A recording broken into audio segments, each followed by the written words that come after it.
Welcome to the DRF Sports Podcast, brought to you by DRF Sports. America's most trusted name in horse racing is now providing sports bettors with exclusive data, analytics, previews, videos, and expert picks on all major sports. Bet smarter and have more fun doing it. It's the DRF Sports Podcast, and now your host, Sheldon Alexander. Ready, set, bet. This is the DRF Sports Podcast, episode 54. Don't forget to like, follow, and subscribe wherever you get your podcasts. I'm your host, Sheldon Alexander. The madness is almost here, and in some circles, it's already begun with the conference tournaments underway. We're just days away from having a bracket. I can't believe it either, but here we are, one of the best times of the sports calendar, which is made even crazier with some NFL news, some big trades, some like gambling controversies, which we'll get to. But also on top of all that, the NBA is just on fire night in, night out. So much greatness to talk about, except for the Lakers, who lost again last night in Houston. Anyways, before we get to all of that, because there's so much going on, I just want to give you guys a reminder. Be a pro and win with DRF Sports Pro. Introducing DRF Sports all-new premium data feature on drf.com/sports. For $99 a year, which is just $8.25 a month, you can get industry-leading betting trends, angles, and analytics. With the madness almost here, it's the best way for you to make some money this March and have fun while doing it. DRF Sports Pro. Sign up now at drf.com/sports. And hopefully we can keep up our pro picks as well on the pod. Today, again, a reminder, days away from having a bracket. I'm going to keep repeating that multiple times throughout this pod because I can't believe it either. Just an amazing time, but also it means that we can win some money this weekend in the conference tournaments. Plus, regular season NBA picks. We're on a bit of a run here, a 6-0 run over the last two pods. So I got some more picks there. And as mentioned, NFL talk. With all of that going on, had to bring back our guy, Matt Russell, to break it all down. And luckily for us, that starts right about now.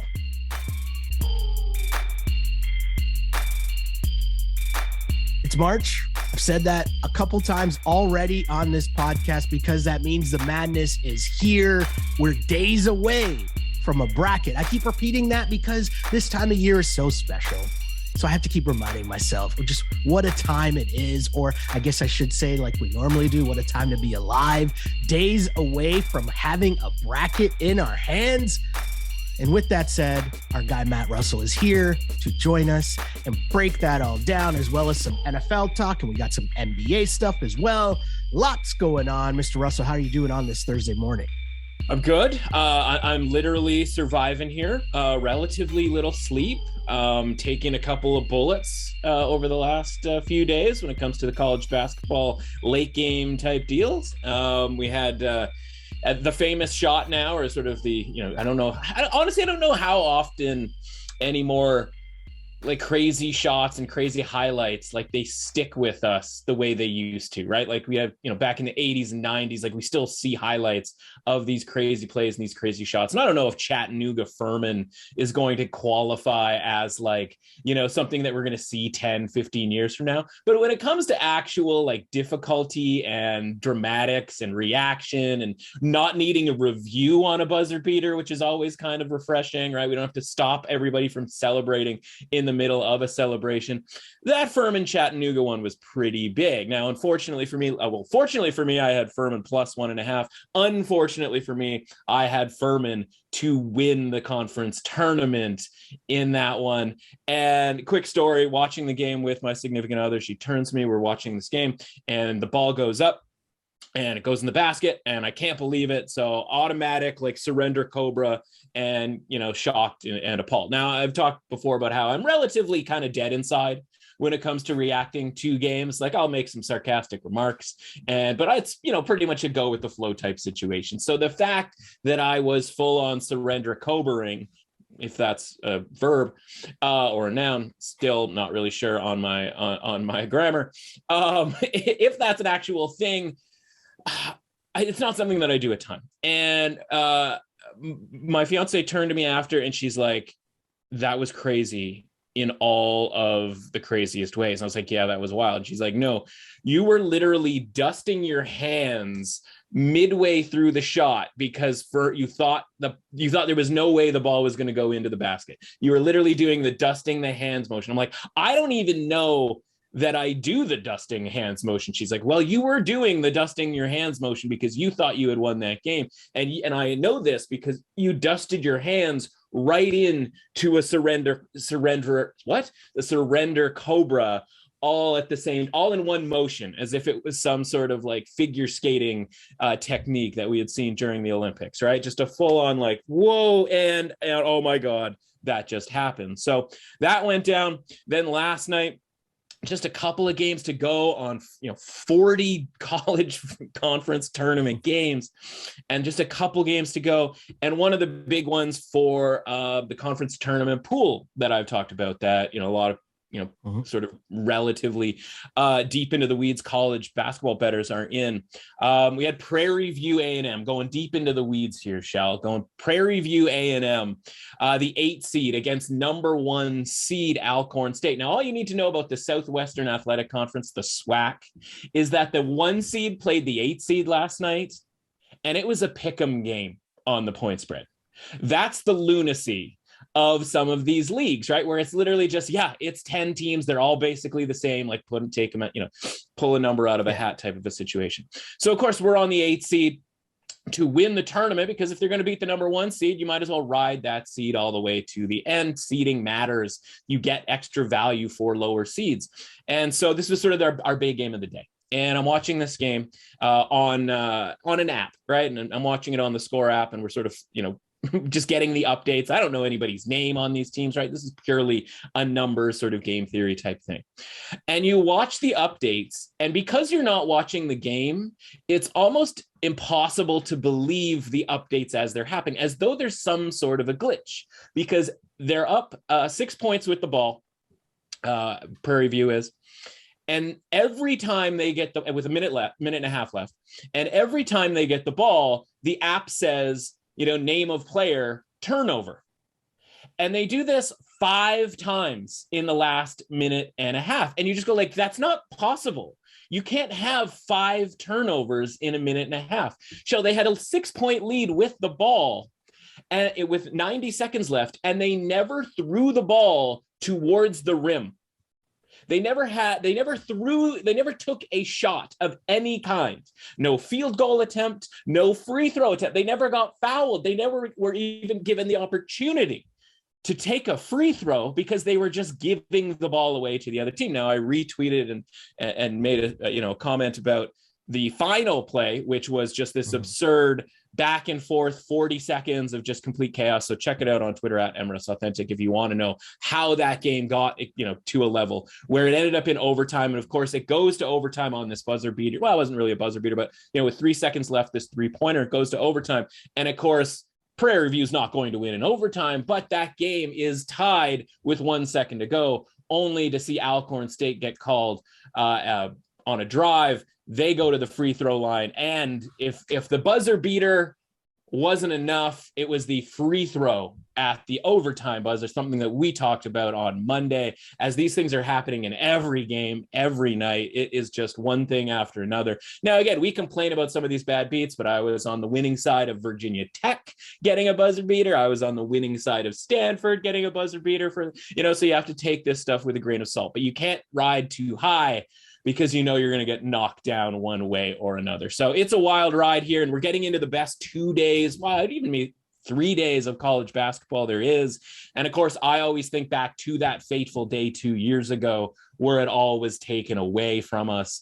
And that, as if I didn't love this enough, right? Just having that memory like etched in my mind for probably the rest of my life, it just makes me even more grateful that we're here and we're still, we're back, and we have the crowds are back, and we're back to 100% when it comes to sports and college basketball, certainly this week. And so, if it wasn't, if it wasn't as obvious every year that I love this time of year, it certainly gets exponentially increased by the fact that we have this sort of sad memory in our minds. But we're past that, and we're loving college basketball at this point, even when it's a cruel mistress at times. Definitely. So as you mentioned, we're on the brink now of a great couple days of college basketball. So let's get to some Thursday bets. What do you got for us? I know we're taping this in the morning. There's about to be some games that are actually getting underway. So in terms of the bets and the ever changing, I mean, it's impossible to look ahead because we don't know what's going to happen today. But in terms of games that we can pick for Thursday, what do you got? Yeah, that's where like sleep is just a very limited option at this point, right? Because you've got a game here at 11:30, Indiana and Michigan. Now I wrote about the Big Ten tournament. I wrote about the SEC tournament, the Pac-12 tournament, and one other tournament that's slipping my mind right now. Oh, the Big 12 tournament. And so one of the plays that I like later on in the tournament, we won our play that we liked in the early rounds. Basically, I gave out one early round play and a play that if it happens later in the tournament, that's a play that I would like. And so I like Illinois to beat up on Michigan, but I'm not positive that Michigan gets through Indiana here today. Now, this is an 11:30 game. I'll tweet some of this stuff out. Give me Indiana plus the 3 here. And, maybe we find some sort of little middle here and Michigan ends up still winning, but not covering and playing tomorrow against Illinois. But that's the thing. We don't know. You made a great point. We don't know about these games the very next day. And so you spend the hours in between the games ending and the next game starting trying to handicap this. And when it comes to the NCAA tournament, like you get a day off in between when it comes to, this team moves on, they're facing this team, but it's not happening for 2 days. There's a quick turnaround here, man, and it's a wild scene. Fordham, our Fordham Rams, going back to them, another afternoon game, 12 o'clock, going plus 5.5 with Fordham. Texas A&M plus 2.5 in the SEC 8-9 game. I wrote about that for the score as well. No play in Syracuse. Duke, Shell, your guy.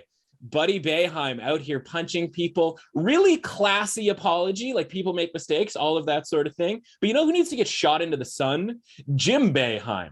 Let's get this guy out of our lives and beyond the stupid 2-3 zone and just being a problem every March. Let's get this guy out of here. He's talking about how it was potentially an accident, but he was pushed twice. He wasn't pushed twice. It was called getting boxed out. That's a thing that happens in basketball. But he goes and he says how it might be it was inadvertent, but you also have to defend yourself when you get pushed twice. Those two things cannot happen at the same time, James. Those two things cannot happen at the same time as Jimmy Boeheim. Get out of my life. But no play in that game. I just hope. And this is crazy. We're cheering for Duke tonight. Right? We want Duke to absolutely destroy Cuse because Jim Boeheim is such a loser. TCU upset potential here against Texas, plus 5.5 there. We're going to have a round robin money line parlay as well. So check that out. That'll be on the Twitter feed at Emrus Authentic. Spoiler alert, TCU is on the round robin money line parlay. Cincinnati minus 5. We're cranking them out here. Buffalo minus 2. Northwestern plus 8 against Iowa, though I do like Iowa to win the tournament at the prices that we were getting and the route that they have. California, Sacramento State. How's that one for you, Shell? Plus 10 against Montana State, deep into the weeds there. Marquette, minus 3 against Creighton. BC, plus 8 against Miami. I wonder if they can maybe get another win here. There's always one team in one conference. Sometimes there's 2 or 3, but there's at least one team in one conference that makes a crazy run. BC making that run. Certainly very live to win this game today against Miami. Keeping going down the scrolling. Boise State minus 5.5 against Nevada.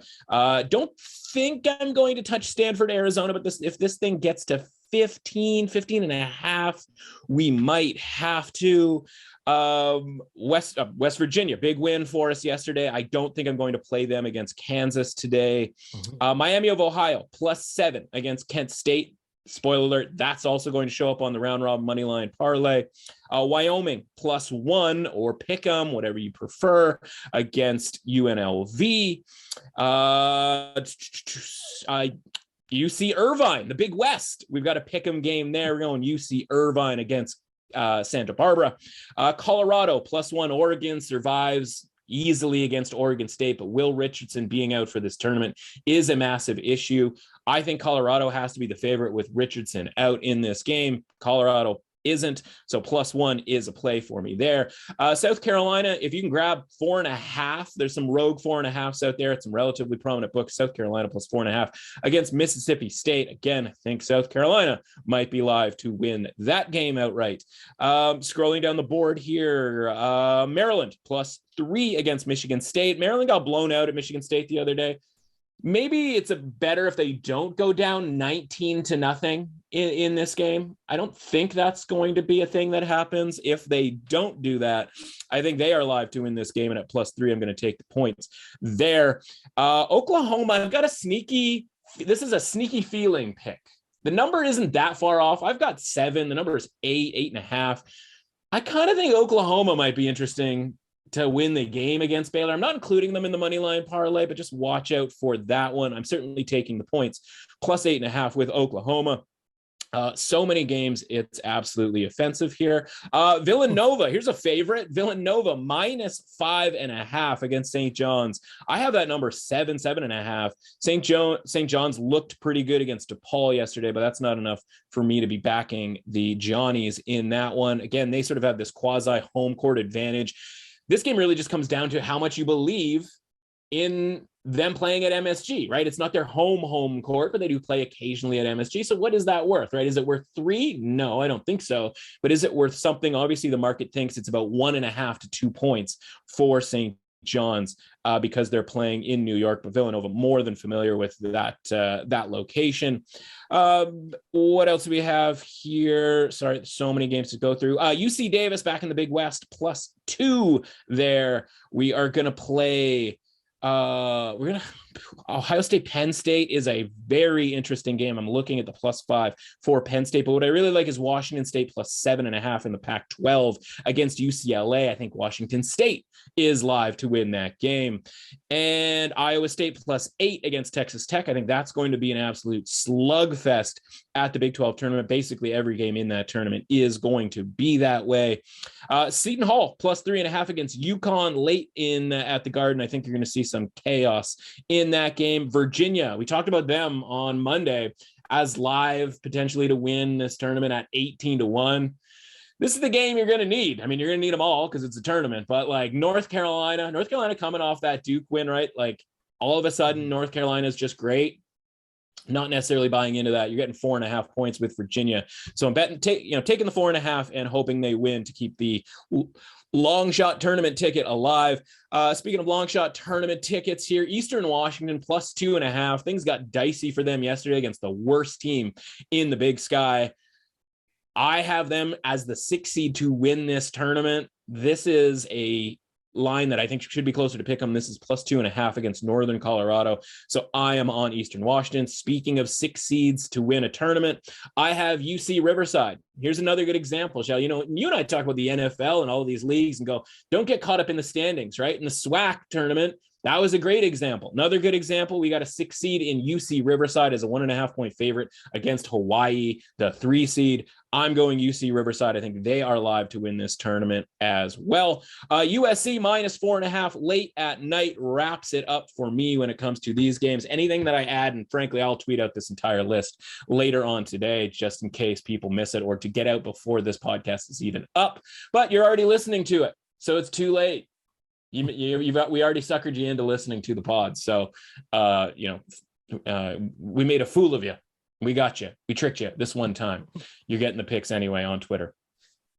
Yeah, I mean, as mentioned, if there's not a better example of March and the madness and chaos, it's that list of picks and so many picks and whole grain goodness that is this time of year. I love it.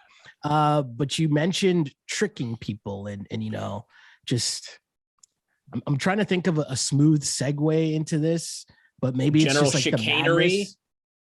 Yeah, maybe it's just more madness and we're not used to March Madness involving the NFL, but it's been kind of a crazy week. And I think we got to start with the Calvin Ridley story. And I mean, most people, if you're listening to this pod, you clearly already know the story. So there's no need to like deep dive into what the actual story is.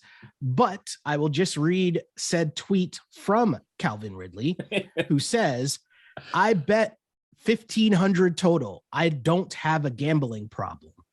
Then I will keep going to another tweet to where he says, oh no, I missed it. I know I was wrong. But I'm getting 1 year, LOL. Yeah. Now, there's a lot of different places we can go with this. And I know that there's been a lot of people taking like all these wild takes on both sides about whether this is a big deal or small deal or whatever. And for me, this is where the hot take culture gets a little too far, because we're just allowed to say that something is stupid, and you did something stupid, and this is stupid. And that's right. Okay. We don't need to go deeper than that. You got suspended for 1 year. Cool. Like, doesn't matter how much you bet or like the circumstances of it. But I think we can all agree that as an NFL player, you cannot sign up. You shouldn't be gambling on games as an active NFL player, whether you are in the lineup or not in the lineup. It's just a bad look and is stupid. And that's it. Now, all the hot takes going all these different ways about like, well, it was only this amount and whatever. Like, I don't know. I just think it's stupid. And I'll take it one step further. If I'm a team going forward, I'm just seriously going to be like, so what were you thinking? Like, I'm not saying I wouldn't like put you on my team going forward, but I'm saying like, I need to know, like, what was your thought process here? Was it just like, oh, I didn't think it was a big deal? Because like, you didn't even try to hide it. And I'm coming from the viewpoint here, and I'm saying this is me, not Matt Russell, not DRF Sports, not anyone else. I'm saying, like, if we don't think that professional athletes are by proxy gambling somehow, whether it's fantasy or DraftKings or whatever, through like their cousin or best friend or whatever it is on like my over props, we're all idiots. Right. So that's just my take here. So this isn't even that big of a deal. It's like, he did something stupid. He got suspended. Cool. Let's move on. Next story. Next person who tries to do it will probably use this as an example of what I shouldn't do. Sign up for a gambling account under my own name to bet $1,500. Yeah.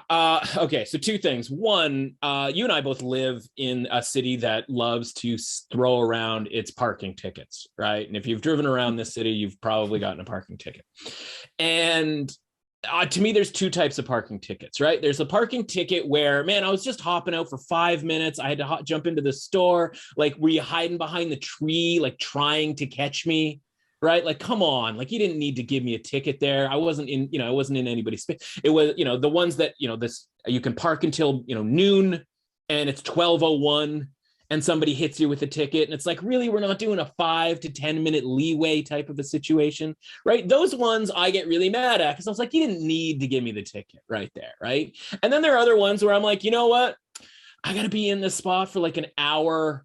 I don't have time to even check the sign. I'm not reading the sign correctly. Like, I'm basically just kind of taking this risk, right? And so when I get a parking ticket in that situation, that's like a fine for being stupid.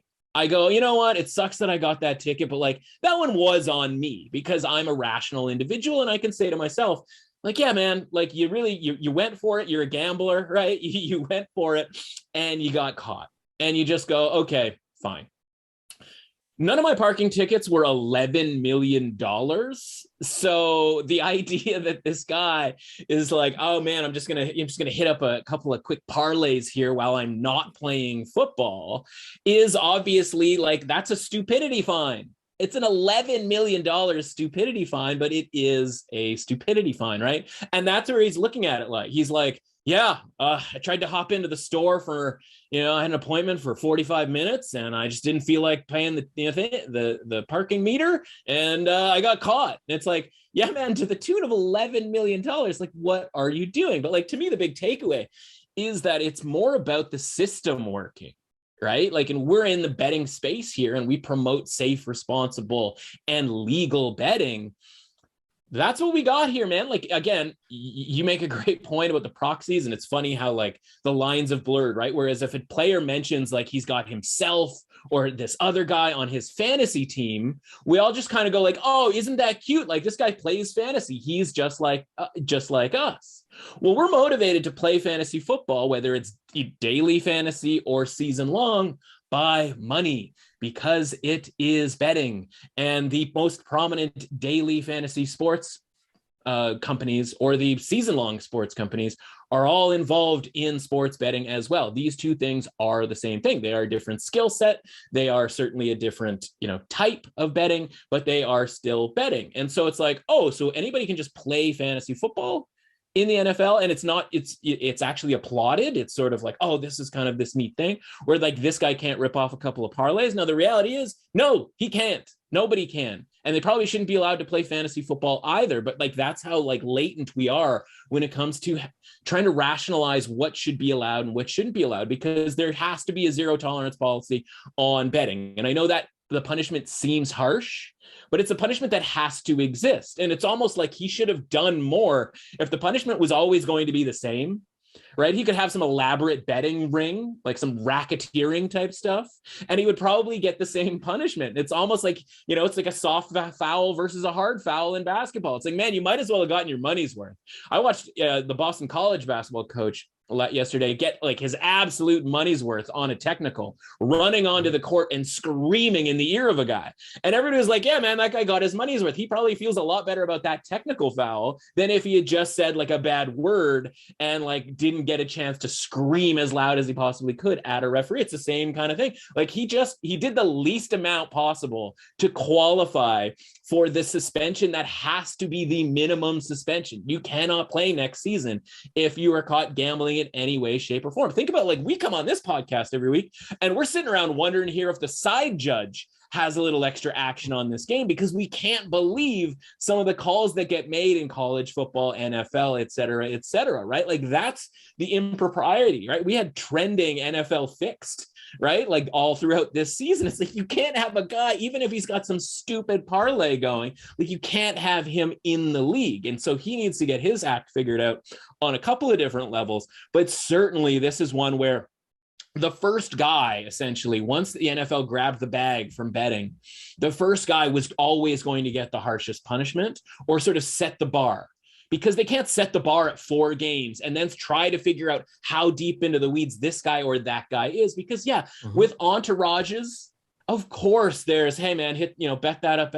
And again, that's what you mean by stupidity in a lot of ways, because frankly, he just didn't cover his tracks in a way that he probably should have in order to quote unquote get away with it. And you're right. Like, these guys are betting the NBA and they're allowed to do so. They're betting, maybe they're even getting some action down on some NHL. Maybe they're getting some Stanley Cup playoff action at 2-a-days in spring camp or whatever it's called. Right. Like, it's going to be pervasive, especially when you can just go down to Florida and, hit the button a couple of times here while you're, figuring stuff out off the field. Like, it's so easy to do. Of course it's going to happen. And so the system works, right? Where he puts his name in and it's like, it couldn't have been easier, I imagine, right? Where it's like Calvin Ridley, okay, not even going with a pseudonym. We're going to flag that. And it's like, that's Calvin why Ridley at gmail.com. And it's like, yeah, okay, like the system works, right? It's Calvin Ridley at atlantafalcons.com. That's right. That's his email address. And they're like, wait, Calvin, what's his number? 1118, something like that. Calvin Ridley 18 WR at atlantafalcons.com. Yeah. I mean, so the system works. Like, when people are sort of, obviously they run up to legalization in different states and different countries and provinces and all of that sort of thing. It was like, oh man, like fixed games and blah, blah, blah. Well, like, I don't think Calvin Ridley's fixing games for his parlay. But the point is, Emmanuel Acho video was one of the dumbest things I've ever seen. Super dumb. Dumb. Like, what are we doing here? You see stuff like that in every game ever, right? So, like, again, the system works, right? Kudos to, I guess it was Hard Rock that was able to flag it, and whomever runs the Hard Rock Sportsbook, et cetera, et cetera. So yeah, system works. That's awesome. You knew it was going to be a tough penalty. He probably should have gotten his money's worth on this. He's never going to get that money back. I find it hard to imagine anyway that he would. And so, again, hopefully it is this sort of thing that we can joke about, that it is this relatively innocuous thing, but to think that there isn't stuff bubbling under the surface, I think is probably being pretty naive. Yeah. And I mean, the other part of this is that was just one of the stories that was crazy in the NFL over the last few days. Of course, we're talking about Russell Wilson being traded from the Seattle Seahawks to the Denver Broncos. And obviously, I mean, that's going to make a ton of headlines because that's a big name QB switching teams. We know Denver's been in the market for a while trying to upgrade. Lots of rumors about Aaron Rodgers, but he's obviously staying in Green Bay. So how does this affect some of those future markets? We always it's never too early. Take a little peek at the future markets in the NFL. And obviously a lot of people, because the NFL is king, are just looking for an excuse to talk about the NFL. And this is a pretty good excuse. So quarterback juggling, I'm going to say Russell Wilson trade. And then somehow I thought it was a terrible idea to name your team what the hell is the Washington football team called? Commanders? I was about to say Commodores. I would say Commodores. I kind of like Commodores better. But I don't know what was the worst idea. Naming your team I was about to say Commodores again. That's amazing. I might just start I'm calling going to refer to them as the Commodores. Commodores. We're going with that for the whole season. But the name change or deciding that, who we should get to be our starting QB next year? Carson Wentz. Yeah. What is happening? Got to do it. But NFL chaos, QBs, talk to me here. How does this affect what market going forward here? Yeah. So first and foremost, unless you're Batman and you got to your book, immediately upon any rumor, and this happened pretty quick, right? The turnaround on this was hours, because Aaron Rodgers signs, right? And of course the Broncos, they hired his former quarterback coach, right? They were kind of hoping that they could get him to come aboard, right? And so once he signs, it's okay, we got to make a second move here, right? And they're trying to trade him to that aforementioned Washington. As long as we're not calling them the commies, we're probably good in any situation there. And of course, Russell Wilson's no, I'm not going to Washington. Even though Washington had the better offer, right? 3 first-round picks, but why would Russell Wilson want to go to Washington, period? And why would he want to go to a team that is giving up 3 first-round picks, right? Obviously that's going to be a detriment to their success in the immediate future.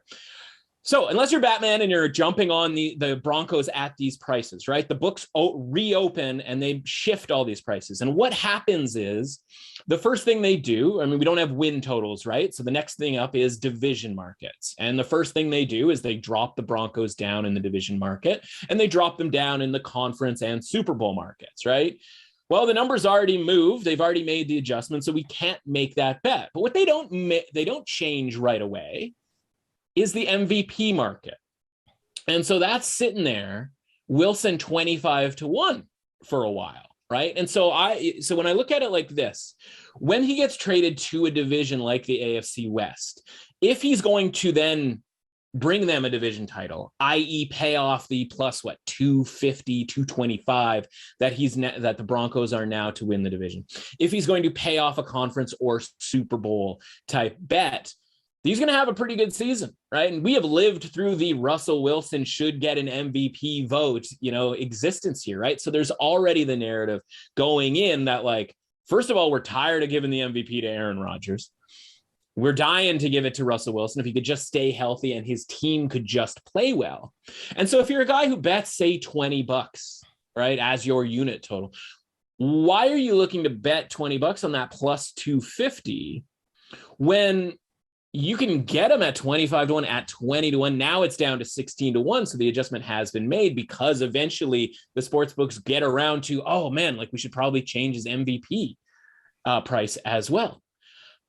But obviously those two things aren't congruent. Just because they win the division doesn't mean he's going to win MVP, but it's certainly going to put him in contention, right? Especially for an award that we're already kind of sick of giving to Aaron Rodgers. Tom Brady has retired. Those are kind of two of the favorites that you're not going to give the award to next year. Yeah. There's a couple other guys that if the Broncos win the division, who are, right up there in the list, Patrick Mahomes, Justin Herbert. Mm-hmm. If the Broncos win the division, Justin Herbert and Patrick Mahomes are not going to win MVP of the NFL, right? And you've already kind of jumped 4 guys there just by winning the division. And it's great. And you end up cashing your plus 250, and that's nice. And again, maybe they end up going on that playoff run that you're looking for. But you know what happens in the playoffs? A lot of crazy bleep and a lot of teams that are really good that they could lose to. Again, that's assuming they even win this division. There's a possibility that Russell Wilson wins the MVP and the Broncos don't even win the division. They could tie for the division lead. They could finish in the wild card. They could have a really good record. They could go 12-5. They could go 13-4. And either the Chargers or the Chiefs are really good next season and end up winning the division with like a 14-3 type of a record.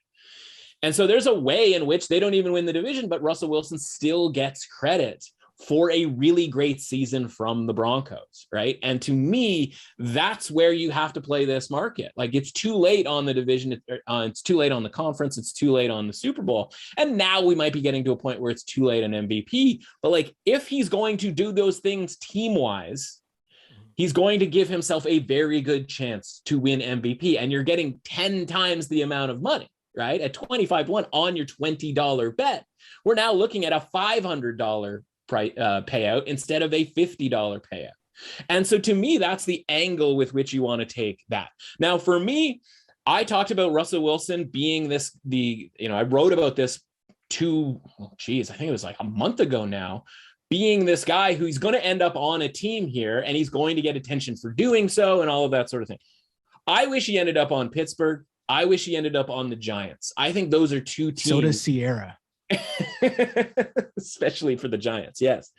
So Denver's lovely. I wish he was on either of those teams, right? I think those teams have a better infrastructure. People will laugh at the Giants concept. But right now, the problem that you have right now with the Giants is Daniel Jones, right? Any backing of the Giants right now, it's Daniel Jones. It's not who they hired as the head coach, right? Certainly a good option there.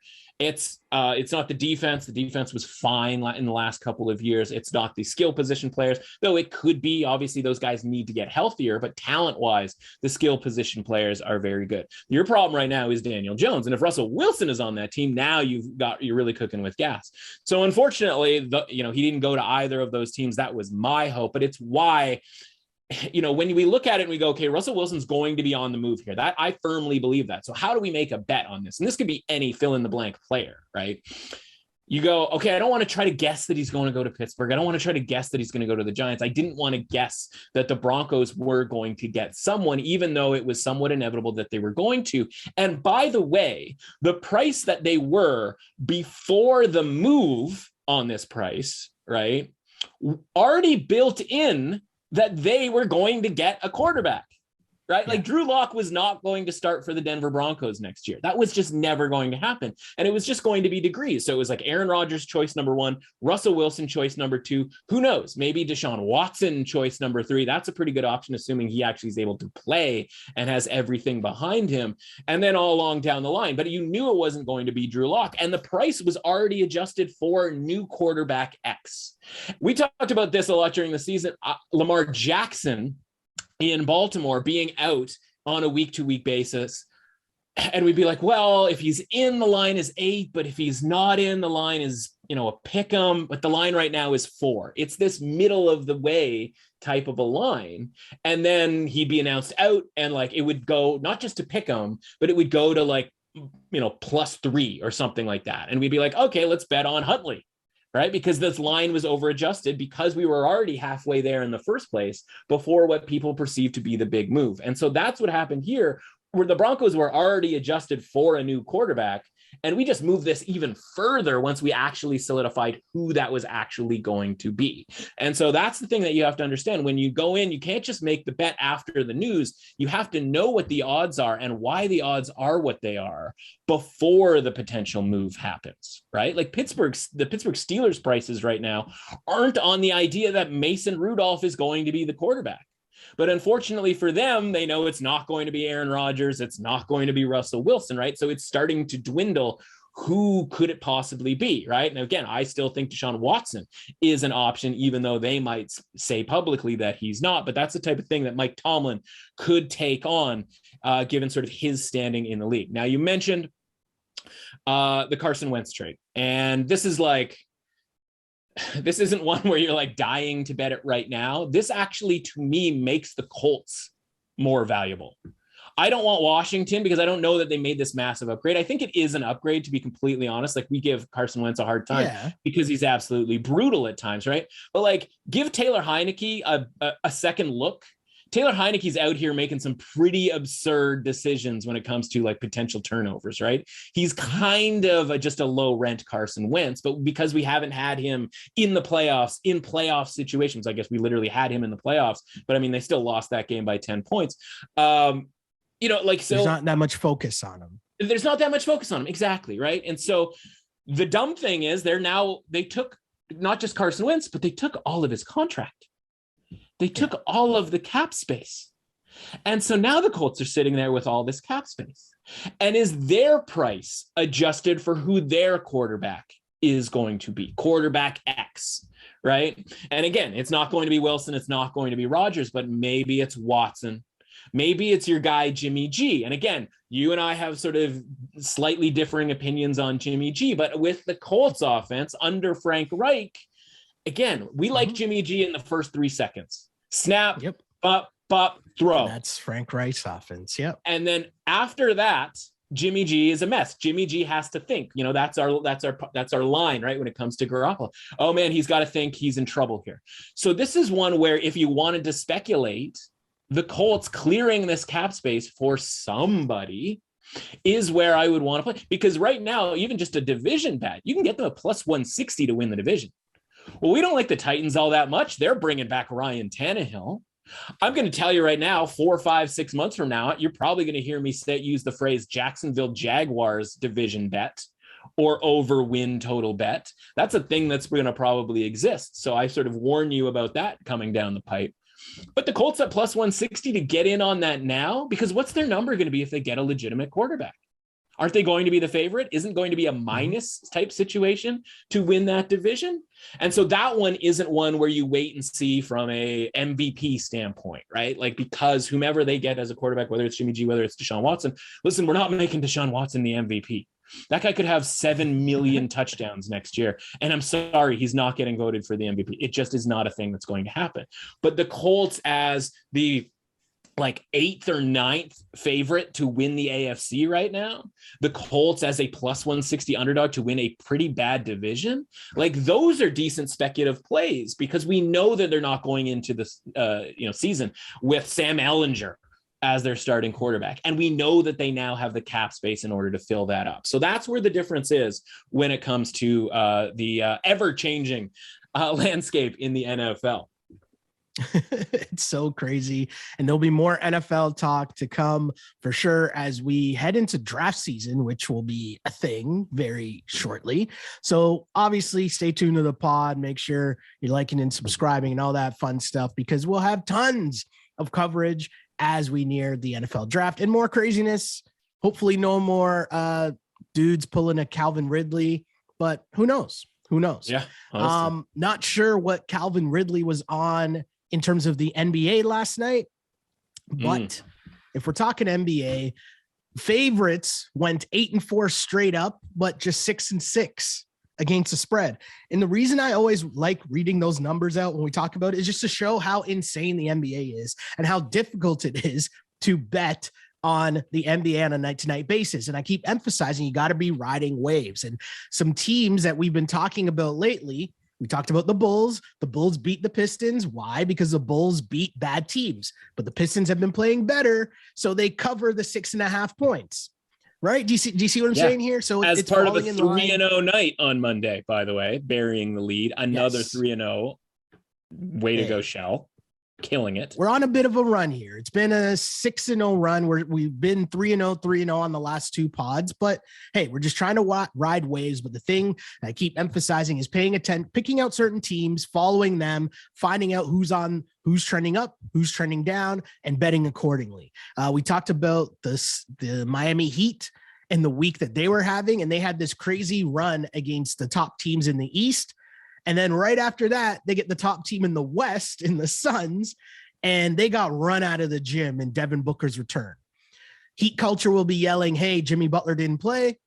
I say the Suns are just really, really, really, really good because we know they don't have Chris Paul, and they still were able to run them out of the gym. Yep. Right. So again, things that you need to pay attention to just to understand, like the Suns are the favorites to win the NBA title. If you ask me, I just think that team is just a well-oiled machine and they're just cooking, and Booker steps right back in.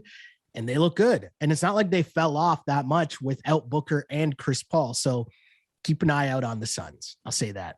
Mentioned the Pistons. Pistons barely covered, but they covered. Told you that already. The Lakers lose in OT in Houston. Ouch. Jeez. I'm not going to spend a lot of time talking about the Lakers because, yeah, we're there. Looking at tonight's action, and we mentioned the run we've been on in our post Super Bowl switch to the NBA and picking games. Normally, I'd like to pick 3 games, but there's only 2 games tonight. And I think that's because one of the 2 games is what I like to call a big boy matchup. Because it is the Brooklyn Nets traveling to Philadelphia, the city of brotherly love, but I don't think there'll be a lot of love tonight in that building. And the Sixers are favored by Ben Simmons is going to show up. That's a massive move. I heard the most crazy theory that he's showing up and they're doing it on purpose so that they can see how bad the Sixers fans will be towards him and use that as some evidence in the grievance they're going to file to get their money back from the Sixers. Whoa. Okay. Okay. That's some some crazy like Jedi. Like it's like, you could just play in the game. You could just do that. My world. Yeah. Think about that, right? That's God. Crazy. Yeah. So as mentioned, let's talk about the point spread here. As mentioned, Philly is favored by 4.5 points. I'm on the Nets, but I also have been telling you guys, anyone listening to this pod, that I'm in like fade Philly mode against teams that I actually think are good. And I think Brooklyn is actually good despite their record, despite what's going on. I also just think it's just too many points versus Kevin Durant and Kyrie coming off 50-piece versus Charlotte. I will say this. It's more so a fade of the Sixers, me taking the 4.5 points, because I honestly don't have any idea what is going to happen in this game. Anything is actually possible. And I mean, in the sense that the focus will be on Ben Simmons on the bench. The focus will be on the crowd going crazy. The focus will be on what will James Harden do. And I get that. But is it kind of weird that I'm really more interested in what Kevin Durant does? Because him and Joel Embiid, like even before this trade happens, if you go back to a couple games that these 2 teams have played this season, there was a game in which the Nets with just Kevin and Durant won, and he was talking trash to the Sixers on the way out. Then they played maybe like a month later, and Embiid was doing the trolling after the Sixers won. And there was some trash talking and Durant walking up and they're face to face talking there's animosity there already. There's juice already there. So I'm interested to see what KD does. I'm interested to see what Kyrie does after the rumors of all the beef, and I'm quote unquote sports beef, NBA beef behind the scenes between Kyrie and James Harden. And I don't know how many of those stories you've read or seen about like those guys were playing one-on-one like every day in practice, and Kyrie would just cook James Harden and tell him. And there's one day where Kyrie cooked him so bad and then told him that he's washed, and they had to be separated by teammates. There's obviously the story of James Harden being thrown off because Kyrie had the sage in the locker room. Like those 2 just did not get along. So I'm super interested to see what Kyrie does. And then of course there's Joel Embiid, because Joel Embiid should dominate the Nets because they don't really have an answer for Joel Embiid. And in the strangest twist, the best option they have for Joel Embiid is one of the guys they got in the James Harden trade. Right. Andre Drummond. Like, this is what I mean. This whole thing is so insane on so many levels that I'm just interested to watch this game. I'm going to take the points because, it's almost like the age old thing. If you think the team can win, you take the points. And I think a team with Kevin Durant and Kyrie Irving can win. So when you look at this whole thing, it's me fading the Sixers, but the Sixers also gave the Nets depth in Drummond, who will guard Embiid, in Seth Curry, who will start for the Nets and not the Sixers, right? So like all of this is just insane. And I'm here for all of it. Give me the points. Let's go. Yeah, I'm seeing you can get 5 now as of this morning, plus 5 for the Nets. I mean, And I get it, right? Like the crowd's going to be going crazy, right? The crowd's going to be hyped up. Everyone's hyped up on the Sixers. I understand all of that. I'm just saying Kevin Durant doesn't care about the stands. Yeah, I was right? gonna say, like, this is also the NBA, right? And so, like, the whole like crowd element. Listen, home court advantage means, you know, whatever you want it to mean, as it, you know, is going to fit your narrative, right? And like, these aren't college kids who are like wildly overwhelmed. I'm going to go deep into the weeds here. I'll reference Wagner and Bryant the other day, where it was an absolute disaster. Like, there was, I mean, it was literally a Malice in the Palace situation, right? Because it got to a point where like it was just absolutely uncalled for home court, you know, shenanigans. And it was, you know, really small gym, like high school size gym type situation, really cramped. And you watch that game for like 5 seconds and you go, yeah, like this is what home court advantage actually means when we're talking about, does it like influence what happens on the court? That's not the situation in the NBA, right? Everybody just kind of comes in looking to watch the, and like, what, they're going to boo Ben Simmons while he sits there on the bench. Like no, right? Like we have, again, I'll like, reference the city we live in, right? Like Toronto is like long had this like alleged home court advantage, but like, it's not because of the crowd yelling. It's because guys were willing to go out the night before, right? Like that's what they were willing to do. And it wasn't because, oh man, everybody's wearing white in the crowd or everyone's wearing red. And a lot of times like they ended up wearing the same color as the road team in the playoffs. And you'd be like, well, we really screwed this up, right? Like, it's like, it has very little to do with what's happening in the stands when it comes to professional basketball. College kids, especially not on the top level, absolutely, right? Just NBA, no, I'm sorry. Like, you're going to give me 5 points with Kevin Durant. Like, I have no problem taking that. No problem at all. Can't wait to watch every second of that game. And the second game tonight is the Golden State Warriors, who are favored by 3 points in Denver. And if you remember, on our last pod, we had the Warriors plus 9.5 in Denver. Yeah. Now, what, 2 days later, 3 days later, it's Thursday. Right. The Golden State Warriors are in Denver and they are favored by 3 points. Now, if you go back to Monday's game, there was no Steph Curry. There was no Klay Thompson. Right. The line was they were 9.5 point underdogs. Now they are 3 point favorites. Yeah. That's an insane swing. And I'll be honest with you, when I saw the line before we did this pod, I saw the number 3 and I just assumed that it was Denver minus 3 because we just saw Denver minus 9.5. And I even thought that point swing was crazy, right? Only to then have you say, oh no, that's like Golden State's favorite. I was like, whoa, hold on a second. What's happening here?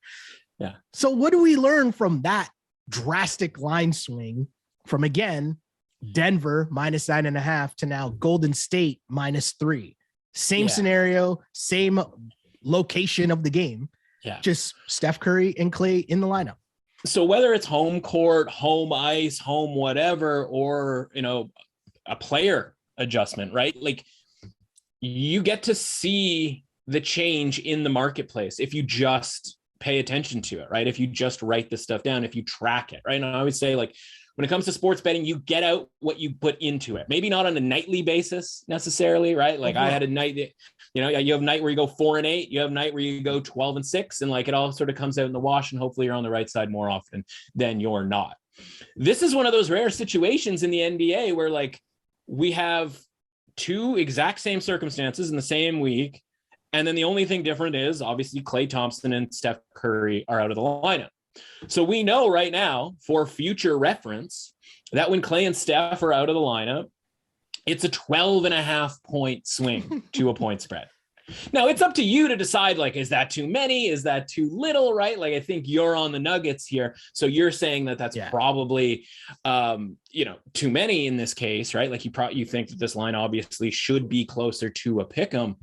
And so now we know going forward. Now, the problem is we don't know individually. Okay, well, of that 12.5 points, which ones are Steph and which ones are Klay? I imagine, you know, Steph has more of those 12.5 points, if you will. Like, he's assigned more of that. So it's probably like Steph is 8 points to the point spread and Klay is 4.5 to the point spread, or something along those lines, right? And so I would just look at that number and I go, okay, like that just, and as great as those two players are, and obviously Steph Curry like matters to the degree that he matters, but like man, that's a lot of points. And we'll see if there's an adjustment. We'll see where this number necessarily closes, right? Because when you're an odds maker, you're making this number up too, right? Like on a given night, because I mean, they luckily for odds makers, like they have a pretty good idea because Steph has missed so much time in his career and relatively recently, and Clay, you know, to a different extent, right? Because when he's just out for a season, you know, you don't make a Clay adjustment necessarily every single game because the Clay adjustment happened before the season even began, right? To the Warriors' power rating. They don't have the in, out type of a situation the way that we're having that right now. And so like, these are your opportunities to sort of write down, okay, like, oh, okay, Steph and Clay, 12.5 points. We'll see where it closes. I imagine it's probably going to close a little bit, you know, lower than that. I imagine the Nuggets are actually going to be a relatively sharp or popular play as 3-point underdogs at home.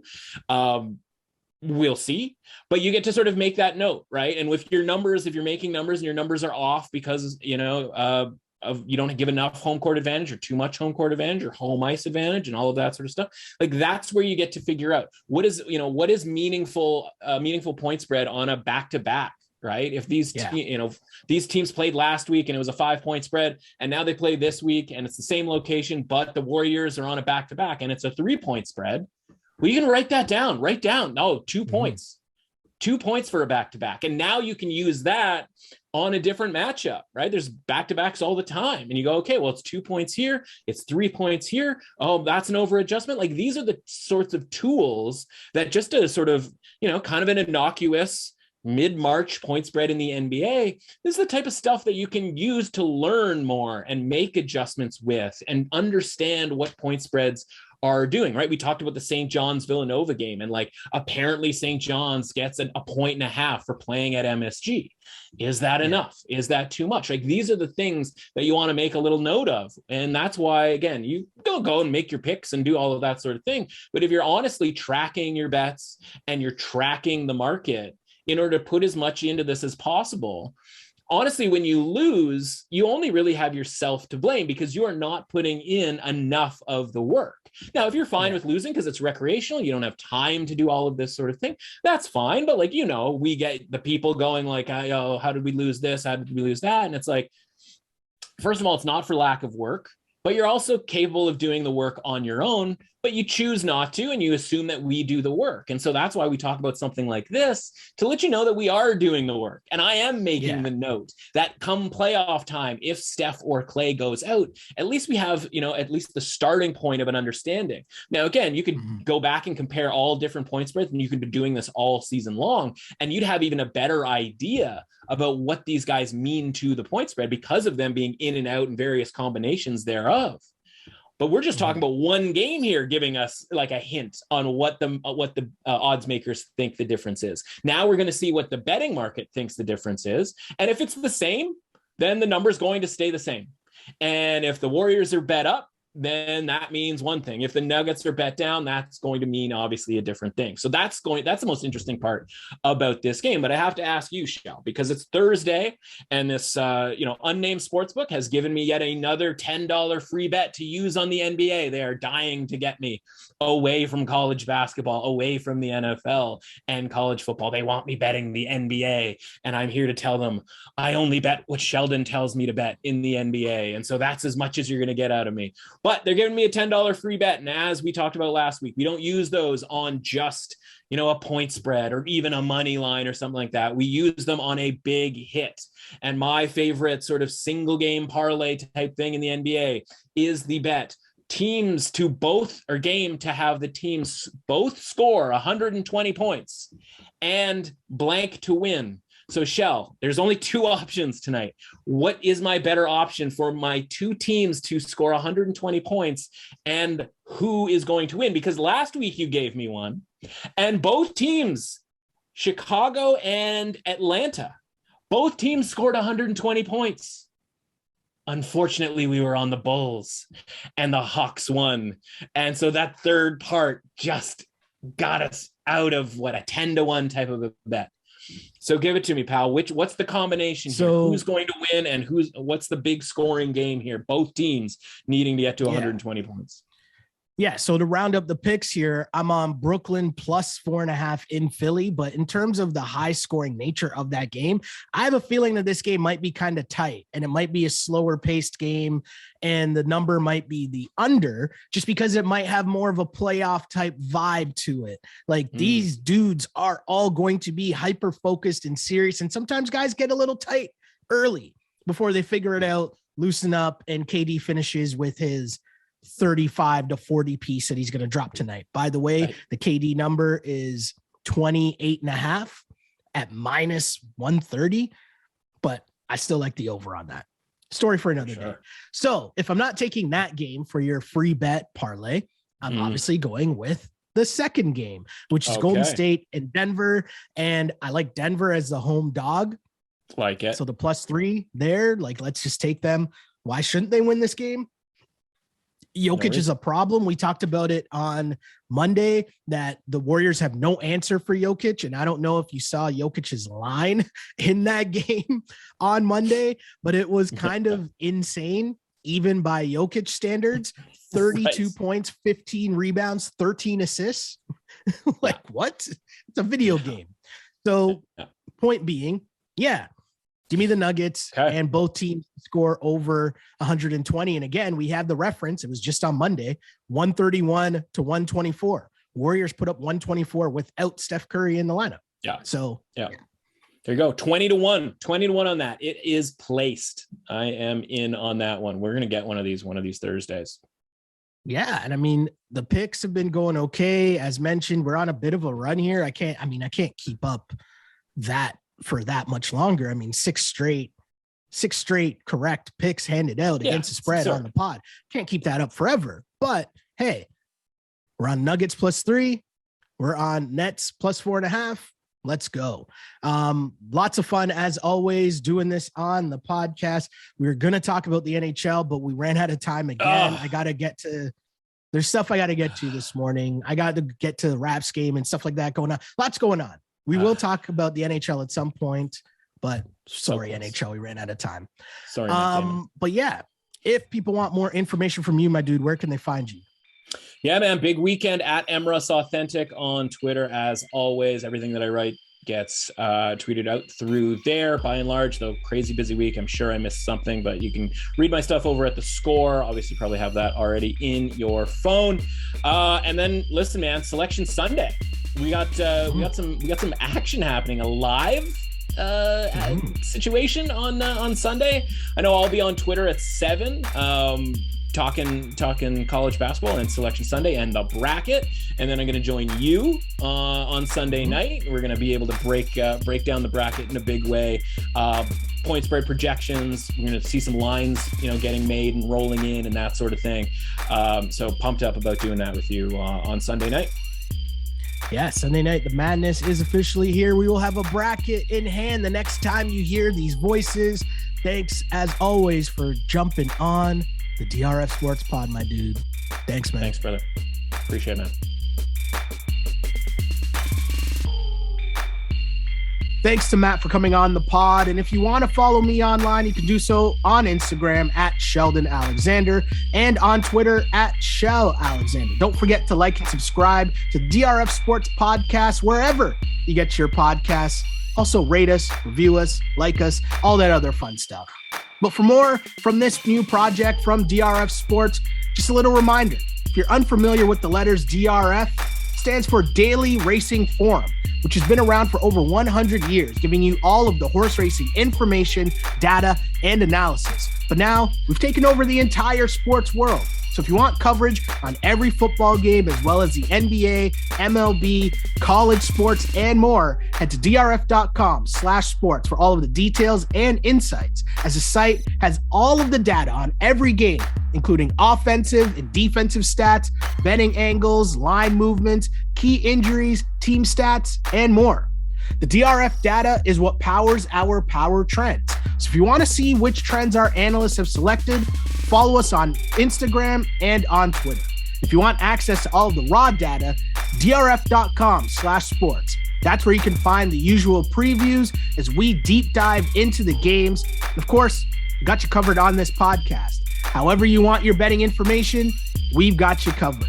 Again, my name is Sheldon Alexander. That's all I got for now. But until next time, see ya. Thanks for listening to the DRF Sports Podcast. Please subscribe, rate, and review the show. For more sports betting advice, go to drf.com/sports and follow on Twitter at @DRF_sports.